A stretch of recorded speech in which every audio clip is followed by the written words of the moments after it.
The Frogs and the Ox. An ox came down to a reedy pool to drink. As he splashed heavily into the water, he crushed a young frog into the mud. The old frog soon missed the little one and asked his brothers and sisters what had become of him. "A great big monster," said one of them, "stepped on little brother with one of his huge feet." "Big, was he?" said the old frog, puffing herself up. "Was he as big as this?" "Oh, much bigger," they cried. The frog puffed up still more. "He could not have been bigger than this," she said. But the little frogs all declared that the monster was much, much bigger, and the old frog kept puffing herself out more and more until all at once she burst. Belling the Cat. The mice once called a meeting to decide on a plan to free themselves of their enemy, the cat. At least they wished to find some way of knowing when she was coming, so they might have time to run away. Indeed, something had to be done, for they lived in such constant fear of her claws that they hardly dared stir from their dens by night or day. Many plans were discussed, but none of them was thought good enough. At last, a very young mouse got up and said, "I have a plan that seems very simple, but I know it will be successful. All we have to do is to hang a bell about the cat's neck. When we hear the bell ringing, we will know immediately that our enemy is coming." All the mice were much surprised that they had not thought of such a plan before. But in the midst of the rejoicing over their good fortune, an old mouse arose and said, "I will say that the plan of the young mouse is very good. But let me ask one question. Who will bell the cat?" The Town Mouse and the Country Mouse. A town mouse once visited a relative who lived in the country. For lunch, the country mouse served wheat stalks, roots, and acorns, with a dash of cold water for drink. The town mouse ate very sparingly, nibbling a little of this and a little of that, and by her manner making it very plain that she ate the simple food only to be polite. After the meal, the friends had a long talk, or rather, the town mouse talked about her life in the city, while the country mouse listened. They then went to bed in a cozy nest in the hedgerow and slept in quiet and comfort until morning. In her sleep, the country mouse dreamed she was a town mouse with all the luxuries and delights of city life that her friend had described for her. So the next day, when the town mouse asked the country mouse to go home with her to the city, she gladly said yes. When they reached the mansion in which the town mouse lived, they found on the table in the dining room the leavings of a very fine banquet. There were sweetmeats and jellies, pastries, delicious cheeses, indeed, the most tempting foods that a mouse can imagine. But just as the country mouse was about to nibble a dainty bit of pastry, she heard a cat mew loudly and scratch at the door. In great fear, the mice scurried to a hiding place where they lay quite still for a long time, hardly daring to breathe. When at last they ventured back to the feast, the door opened suddenly and in came the servants to clear the table, followed by the house dog. The country mouse stopped in the town mouse's den only long enough to pick up her carpet bag and umbrella. You may have luxuries and dainties that I have not, she said as she hurried away. But I prefer my plain food and simple life in the country with the peace and security that go with it. The Fox and the Grapes. A fox one day spied a beautiful bunch of ripe grapes hanging from a vine trained along the branches of a tree. The grapes seemed ready to burst with juice, and the fox's mouth watered as he gazed longingly at them. The bunch hung from a high branch, and the fox had to jump for it.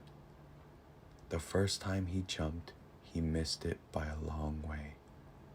So he walked off a short distance and took a running leap at it, only to fall short once more. Again and again he tried, but in vain. Now he sat down and looked at the grapes in disgust. "What a fool I am," he said. "Here I am, wearing myself out to get a bunch of sour grapes that are not worth gaping for." And off he walked, very, very scornfully. The Wolf and the Crane. A wolf had been feasting too greedily, and a bone had stuck crosswise in his throat. He could get it neither up nor down, and of course he could not eat a thing. Naturally, that was an awful state of affairs for a greedy wolf. So away he hurried to the crane. He was sure that she, with her long neck and bill, would easily be able to reach the bone and pull it out. "I will reward you very handsomely," said the wolf, "if you pull that bone out for me." The crane, as you can imagine, was very uneasy about putting her head in a wolf's throat. But she was grasping in nature, so she did what the wolf asked her to do. When the wolf felt that the bone was gone, he started to walk away. "But what about my reward?" called the crane anxiously. "What?" snarled the wolf, whirling around. "Haven't you got it? Isn't it enough that I let you take your head out of my mouth without snapping it off?" The Lion and the Mouse. A lion lay asleep in the forest, his great head resting on his paws. A timid little mouse came upon him unexpectedly, and in her fright and haste to get away, ran across the lion's nose. Roused from his nap, the lion laid his huge paw angrily on the tiny creature to kill her. "Spare me," begged the poor mouse. "Please let me go, and someday I will surely repay you." The lion was much amused to think that a mouse could ever help him, but he was generous and finally let the mouse go. Some days later, while stalking his prey in the forest, the lion was caught in the toils of a hunter's net. Unable to free himself, he filled the forest with his angry roaring. The mouse knew the voice and quickly found the lion struggling in the net. Running to one of the great ropes that bound him, she gnawed it until it parted, and soon the lion was free. "You laughed when I said I would repay you," said the mouse. "Now you see that even a mouse can help a lion." The Gnat and the Bull.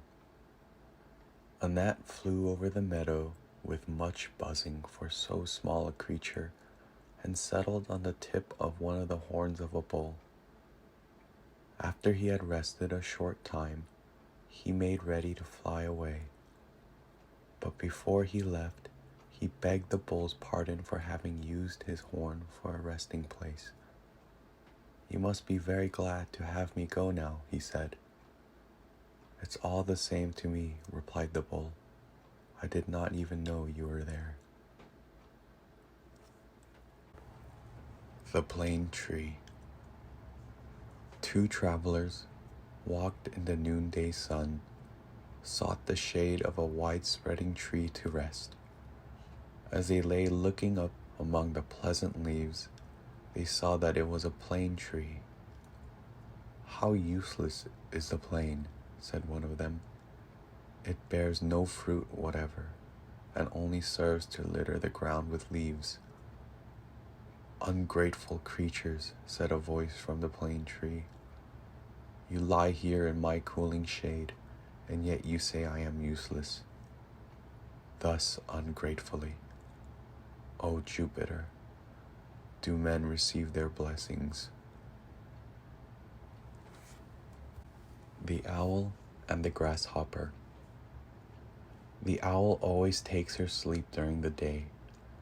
Then after sundown, when the rosy light fades from the sky and the shadows rise slowly through the wood, out she comes ruffling and blinking from the old hollow tree. Now her weird hoo, hoo, hoo echoes through the quiet wood as she begins her hunt for the bugs and beetles, frogs and mice she likes so well to eat. Now, there was a certain old owl who had become very cross and hard to please as she grew older, especially if anything disturbed her daily slumbers. One warm summer afternoon, as she dozed away in her den in the old oak tree, a grasshopper nearby began a joyous but very raspy song.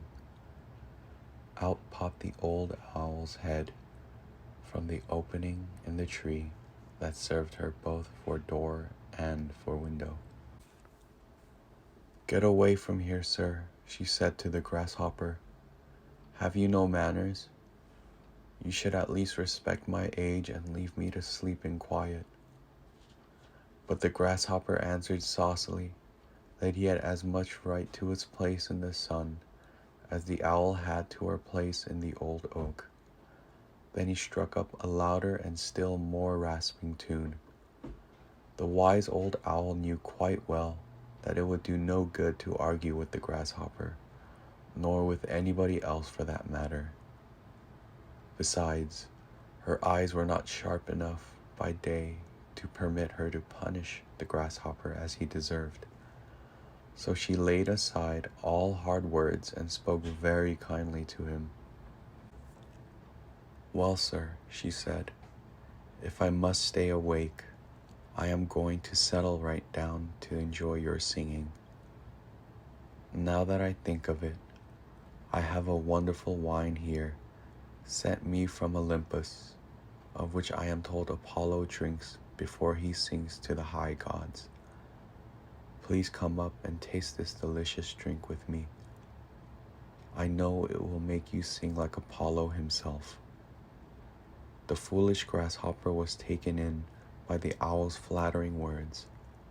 Up he jumped to the owl's den, but as soon as he was near enough so the old owl could see him clearly, she pounced upon him and ate him up.